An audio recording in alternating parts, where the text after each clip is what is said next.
حاجی صاحب سمن آباد اپنے دوست علی احمد صاحب انہوں نے لکھا، اگر کوئی فاحشہ لڑکی اور یا فاحش لڑکا یا مرد دونوں آپس میں شادی کرنا چاہتے ہوں، اگر ان کے خاندان والے نام مانتے ہوں تو اس بارے میں کیا کرنا چاہیے، اور آپ اس بارے میں کیا ارشاد فرماتے ہیں؟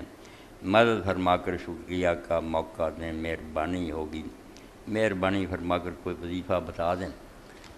وظیفہ نے کی کرنا جدوں یہو جہے لڑکے لڑکیاں آپس تل جان نکاح کرن تے وظیفے انہوں چلو پڑھنا چاہیے کہ اللہ تعالیٰ انہوں نے دل پھیرے، مگر صحیح حال یہی ہے بھی جڑے یہو جہے فاحش مرد اور عورتاں انہوں دا نکاح کرنا چاہیے، بجائے جب وہ لڑکی کسی نیک دے گل پائی جائے۔ اگر وہ بدکار ہے تو بدکار دے ہی حوالے ہونے چاہیے، جس طرح حضرت ابوبکر صدیق رضی اللہ تعالیٰ عنہ، حضرت عمر انہوں دا یہی سی بے ادارہ جدوں کنوارے کنواریاں آؤندے سی بدکاری کیتی، وہ 100 کوڑا ماردے سی تو اتھے ہی نکاح پڑھ دیندے،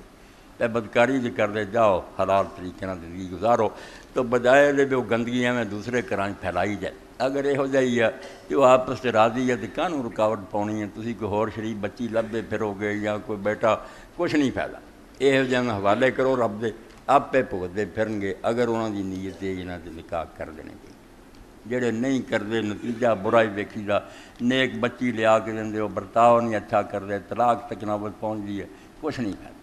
تو یہ جے بدکار نہ جویں قرآن پاک نے آکھا نا کہ زانی مرد نال زانی عورت دا نکاح کرو، تو زانی عورت نال زانی مرد دا کرو، وحرم ذالک علی المؤمنین، مومناں تے نکاح حرام ہے، ہور شریف آدمیاں نوں کانوں پھساونا انہاں نے قیامت دی۔